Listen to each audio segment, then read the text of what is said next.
राधे राधे मेरे प्यारे भाइयों बहनों माताओं व बंधुओं, संस्कार की बातें चैनल में आपका स्वागत है। बंधुओं, आज बुधवार के दिन मैं आपके लिए लाई हूँ भगवान श्री गणेश जी की कथा। बंधुओं, बुधवार के दिन भगवान श्री गणेश जी की कथा सुनने मात्र से आपके सभी बिगड़े हुए काम बनने लगेंगे। आपके यहाँ रिद्धि सिद्धि का स्थायी वास होगा। बंधुओं, यदि आपने हमारे चैनल को अब तक सब्सक्राइब नहीं किया तो जरूर करें और बेल आइकन दबाना ना भूलें, ताकि आपको हमारी आने वाली सभी वीडियोस की जानकारी सबसे पहले हो सके। बंधुओं, वीडियो को पूरी सुनने के बाद कमेंट बॉक्स में जय श्री गणेश भगवान की जरूर लिखें। बंधुओं, अब आप हमारे साथ फेसबुक पर भी जुड़ सकते हैं, जिसका लिंक मैं नीचे डिस्क्रिप्शन में दे रही हूँ। बोलो गणेश भगवान की जय हो। सूत जी बोले, त्रिपुर विजय के पश्चात देवताओं ने श्री गणेश जी का भक्ति भाव से पूजन किया।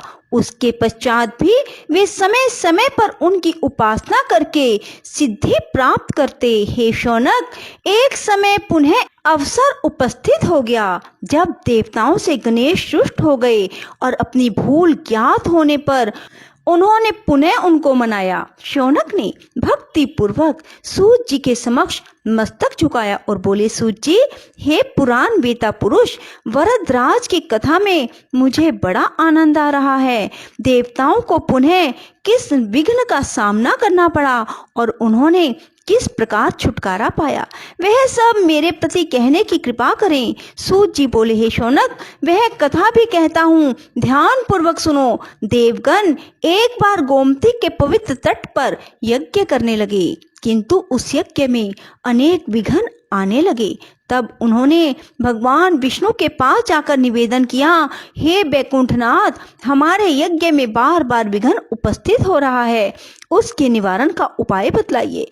भगवान विष्णु ने मुस्कुराकर कहा, देवताओं, तुमने गणेश जी का पूजन नहीं किया होगा, इसलिए वे रुष्ट हो गए होंगे। यदि विघ्नों से बचना है तो सर्वप्रथम उनका पूजन करो और उसके पश्चात यज्ञ करो, फिर कोई भी विघ्न उपस्थित नहीं होगा। भगवान की बात सुनकर देवगण गोमती तट पर लौट गए और ब्रह्मा जी के नेतृत्व में गणपति पूजन करने लगे। उनके उस पूजन से गणेश जी प्रसन्न हुए और उन्होंने देवताओं को साक्षात दर्शन दिया। देवताओं ने उन्हें देखा तो तुरंत ही हाथ जोड़कर स्तुति करने लगे, जिनका सभी देवगण, शिव, विष्णु, ब्रह्मा आदि भी सब कार्यों में पूजन, नमस्कार और चिंतन करते हैं। हम उन्हें विघ्नराज गणेश जी की शरण लेते हैं। हे गणेश्वर, आपके समान मनोवांछित फल प्रदान करने वाला अन्य कोई देवता नहीं है। त्रिपुर असुर वध के समय शिव जी ने आपका ही पूजन करके विजय प्राप्त की थी।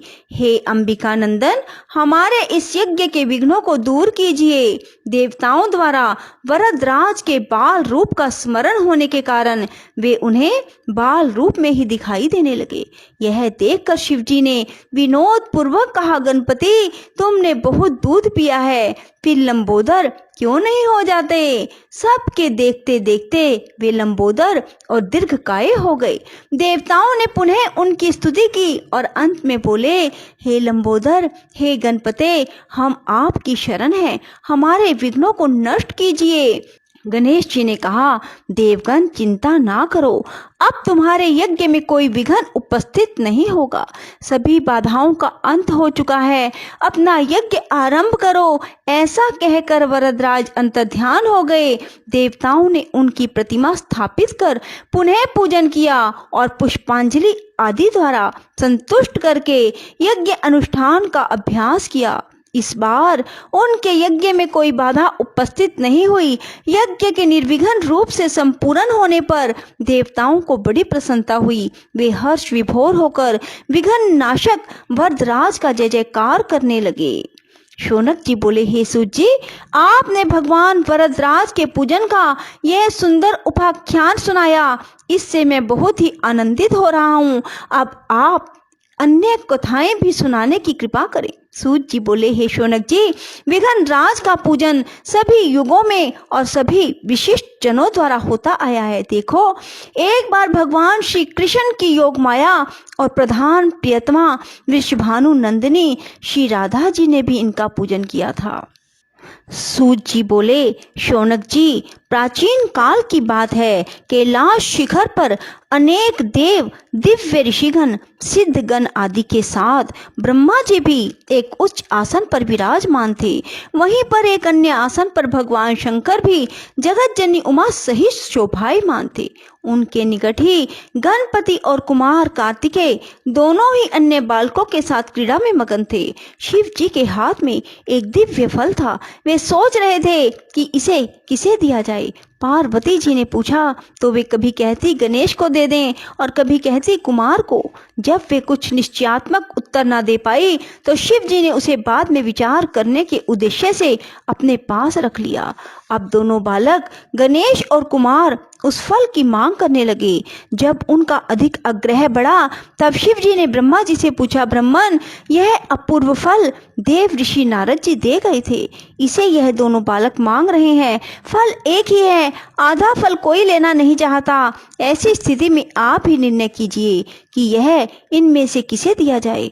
ब्रह्मा जी विचार कर बोले, यदि फल एक ही है तो नियम अनुसार किसी भी वस्तु पर छोटे बालक का अधिकार पहले होता है। ब्रह्मा जी की बात सुनकर शिव जी ने वह फल कुमार को दे दिया। यह देखकर गणपति रुष्ट हो गए। विशेषकर उनका क्रोध चतुरानन पर ही था कि उन्होंने ऐसी व्यवस्था क्यों दे डाली। सभा समाप्त हुई। सभी देवता आदि उठ उठ कर अपने अपने स्थान को चले गए। ब्रह्मा जी भी अपने लोक में जा पहुंचे। वहां उन्हें सृष्टि का आरंभ करना था, किंतु जैसे ही वे सर्ग रचना में लगे वैसे ही गणेश्वर ने विघ्न उपस्थित कर दिया। उस समय उन्होंने प्रकट होकर अपना अत्यंत उग्र रूप दिखाया। उनके उस रूप को देखकर ब्रह्मा जी डर के कारण कांपने लगे। चंद्रमा ने देखा कि गणपति के उग्र रूप को देखकर ब्रह्मा जी भय से कांप रहे हैं। उन्हें हंसी आ गई। उसके साथ ही चंद्रमा के जो गण उस दृश्य को देख रहे थे वे भी हंस पड़े। यह देखकर भगवान गजानन को क्रोध आ गया और वे चंद्रमा को शाप देते हुए बोले, मयंक, तूने इस समय मेरी हंसी उड़ाकर जो अभद्रता प्रदर्शित की है उसका फल तुझे मिलना ही चाहिए। जा, तू किसी के भी देखने के योग्य नहीं रहेगा। यदि कोई भूल से देख भी लेगा तो अवश्य ही पाप का भागी होगा। इतना कहकर गजमुख अंतर्ध्यान हो गए। उनका शाप प्राप्त होते ही चंद्रमा श्रीहीन हो गए।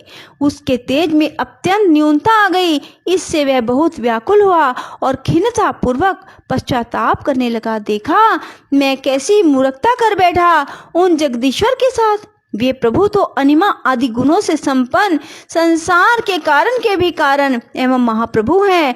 उनके रुष्ट होने से मैं अदर्शनीय एवं कलाहीन हो गया हूँ। अब इससे छुटकारा पाने के लिए क्या करूं? जब चंद्रमा की समझ में कोई उपाय नहीं आया तो वह तुरंत ही देवराज इंद्र के पास गया, परंतु इंद्र आदि देवता भी उसे नहीं देखना चाहते थे। उन सभी ने अपनी अपनी आंखें झुका ली। तब इंद्र ने भी उसकी ओर ना देखते हुए पूछा, अरे चंद्रमा, तुम्हारी ये दशा कैसे हुई? क्या गजकर्ण के शाप का ही प्रभाव है? यह सब बात स्पष्ट कहो। चंद्रमा बोला, देवराज, आपसे क्या छिपा है? सब कुछ जानते ही अनजान बनकर क्यों पूछ रहे हो? हे सहस्त्रक्ष, अब शीघ्र ही मेरे शाप मुक्त होने का यत्न करो, अन्यथा समस्त संसार ही मेरे शापित होने से अशुभ फल भोगेगा। इंद्र ने सांत्वना दी और बोले, चलो ब्रह्मा जी से ही इसका उपाय पूछे, क्योंकि उनके समान ज्ञानी और सर्वलोकोपकारी अन्य कोई नहीं है। सब देवता उसके साथ ब्रह्मलोक में पहुंचे। आगे आगे चंद्रमा, पीछे पीछे इंद्र के नेतृत्व में सब देवगण। ब्रह्मा जी ने जब यह जाना कि चंद्रमा आ रहा है तो पाप लगने के भय से उन्होंने भी दृष्टि नीची कर ली और बोले, कहो सुधांशु, यहाँ किस अभिप्राय से आना हुआ? अरे तुम्हारे पीछे तो देवराज इंद्र और समस्त सुरगण ही चले आ रहे हैं। ब्रह्मा जी के प्रश्न का उत्तर सुरपति ने ही दिया। वे बोले, ब्रह्मन, भगवान गणेश्वर आप पर कुपित हुए थे और शाप दे बैठे चंद्रमा को, इसलिए अब आप ही इसे छुड़ाने का कुछ उपाय कीजिए। हम सभी देवता इसी प्रयोजन से आपकी सेवा में उपस्थित हुए हैं। चतुरानन ने कुछ विचार कर कहा, उन्हें गणेश्वर प्रभु की शरण लेनी होगी। देवराज, चंद्रमा को आगे करके उन्हीं का पूजन एवं स्तवन करो। ब्रह्मा जी की बात सुनकर भगवान षडानन के पूजन की तैयारी की गई। उनकी प्रतिमा बनाकर षोडश उपचार पूजन एवं भावना पूर्वक स्तोत्र कर निवेदन किया गया, प्रभु इस चंद्रमा पर कृपा कीजिए। उस समय यह अज्ञानवश हंस पड़ा था, किंतु अब इसे अपनी मूर्खता का ज्ञान हो गया है। देवताओं की प्रार्थना पर भगवान गणेश्वर प्रकट हो गए। सभी ने उनका अद्भुत रूप देखकर उन्हें दंडवत प्रणाम किया। तब गणपति प्रसन्न होकर बोले, देवगण, मैं संतुष्ट हूँ एवं जो चाहो वह अभिष्ट वर मांग लो। चंद्रमा ने उनके चरणों में मस्तक रख दिया और अश्रु जल से पदार विंद धोने लगे। गणेश्वर बोले, उठ उठ चंद्रमा, अब संताप ना कर, मैं तुझ पर प्रसन्न हूँ। उसने कहा, प्रभु मुझे शाप मुक्त कीजिए, मेरी कांति नष्ट हो गई है, उसे लौटा दीजिए, मैं अदर्शनीय से दर्शनीय हो जाऊं। नाथ, मेरे अपराध को क्षमा कर दीजिए। गजकर्ण बोले, अच्छा बोल, तुझे 1 वर्ष 6 मास अथवा 3 मास के लिए अदर्शनीय रहना चाहिए अथवा कुछ और चाहता है, शीघ्र ही स्पष्ट बता। चंद्रमा ने कहा, प्रभु मुझे बहुत दंड मिल गया है, अब तो क्षमा कर दीजिए। यह कहकर उसने पुनः दंडवत प्रणाम किया और सब देवता भी उनके चरणों में झुक गए। गणेश्वर ने मुस्कुराते हुए कहा, मैं अपने वचन को मिथ्य कैसे करूं? चाहे सूर्य और सुमेरु अपना स्थान त्याग दें, समुद्र अपनी मर्यादा छोड़ दे अथवा अग्नि शीतल हो जाए, किंतु मेरा वचन मिथ्य नहीं हो सकता।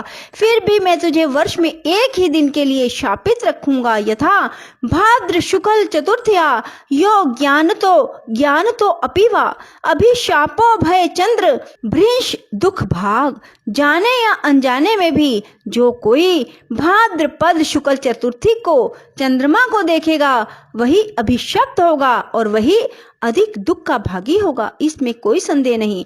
भगवान गणेश के इस कृपा पूर्ण वचनों को सुनकर चंद्रमा बहुत प्रसन्न हुआ और समस्त देवगण भी उनकी जय जयकार करने लगे। चंद्रमा ने पुनः निवेदन किया, प्रभो भविष्य में मुझसे इस प्रकार की मूर्खता ना हो और मेरा चित्त आपके चरण कमलों में लगा रहे, ऐसा वर मुझे प्रदान कीजिए। गणेश्वर ने प्रसन्न होकर कहा, ऐसा ही होगा, परंतु मेरे एक अक्षरी मंत्र गम का जप करते रहना। यह कहकर भगवान अंतर्ध्यान हो गए। तब समस्त देवता स्वर्ग लोक को गए, चंद्रमा भी अपने लोक में चला गया। चंद्रमा ने 12 वर्ष तक तपश्चर्या की और गणेश्वर के एक अक्षरी मंत्र का निरंतर जप करता रहा। पवित्र नदी गंगा के तट पर भक्ति पूर्वक एकाग्र मन से उसका वह तप चलता रहा। तभी सहसा एक दिन वह परम प्रभु चंद्रमा के समक्ष प्रकट हो गए।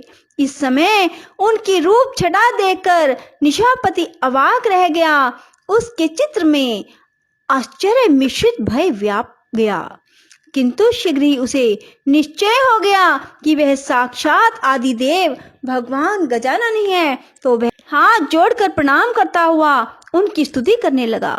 नमामि देव द्विवर दानन तम य सर्व विघ्नम हरते जनानाम धर्म अर्थ कमास्तु नुते अखिला नाम तस्मे नमो विघ्न नाशाये।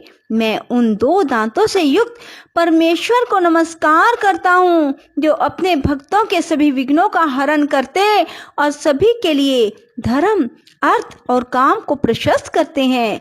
उन विघ्न विनाशक परमात्मा गजानन को नमस्कार है। हे प्रभु, मैंने अज्ञानतावश जो अपराध किया था उसे क्षमा करके मुझे मेरा पूर्व रूप प्रदान कीजिए। हे नाथ, आप ही मुझे मेरा यह रूप प्रदान कर सकते हैं। हे दयानिधान, आप सभी देवताओं वेदताओं के अधीश्वर, नित्य बोध स्वरूप एवं सत्य हैं। समस्त वेद आपके ही स्वरूप हैं, आपके द्वारा ही उनका प्रतिपादन हुआ है। हे देव, यह जगत आपका ही स्वरूप है, आप ही साक्षात पर ब्रह्म हैं। हे कृपा निधान, विश्व की उत्पत्ति, पालन और प्रलय के भी आप ही एकमात्र कारण हैं, आपका तिरस्कार कोई नहीं कर सकता। भगवान गजकर ने चंद्रमा की ओर कृपा पूर्ण दृष्टि से देखा और मधुर मुस्कान बिखेरते हुए बोले, चंद्रमा, यह तो मैं पहले ही कह चुका था कि तुम प्रत्येक वर्ष केवल एक दिन के लिए ही अदर्शनीय रहोगे। उस दिन तुम्हें जो कोई भी जाने अनजाने देख लेगा, वही बस अभिशाप का भागी बनेगा। इस प्रकार तुम्हारी निस्तेजस्विता को ऐसे ही लोग बांट लेंगे। कृष्ण पक्ष की चतुर्थी में जो व्रत किया जाएगा, उसे तुम्हारा उदय होने पर व्रत करने वाले वे लोग यदि मेरी और तुम्हारी यत्न पूर्वक पूजन करेंगे तो उस व्रत का फल प्राप्त होगा। उस दिन तुम्हारा दर्शन अवश्य करना चाहिए, अन्यथा व्रत का फल नहीं होगा। चंद्रदेव, तुम अब भविष्य में अपने एक अंश से मेरे मस्तक में विद्यमान हो जाओ, इससे मुझे तो प्रसन्नता होगी ही, तुम्हारी भी शोभा होगी। प्रत्येक मास के शुक्ल पक्ष की द्वितीया में तुम्हारे दर्शन का बड़ा महत्व रहेगा। उस दिन अधिकांश स्त्री पुरुष तुम्हारे दर्शन का पुण्य लाभ प्राप्त करते हुए तुम्हें नमस्कार किया करेंगे। मैं वर देता हूँ, अब तुम पूर्ववत तेजस्वी, सुंदर और वंदनीय हो जाओ। शौनक इस प्रकार वर देकर भगवान गजानन अंतर्ध्यान हो गए। चंद्रमा अपना पूर्व तेज प्राप्त करके प्रसन्न हो गया। इस प्रकार भगवान गजकर्ण का यह अत्यंत महिमा युक्त उपाख्यान मैंने तुम्हें सुना दिया। बोलो अब और क्या सुनना चाहते हो। बोलो श्री गणेश जी भगवान की जय। राधे राधे, जय श्री कृष्णा। बंधुओं, यदि आपको हमारी वीडियो पसंद आए तो इसे लाइक करें और शेयर भी जरूर करें। धन्यवाद।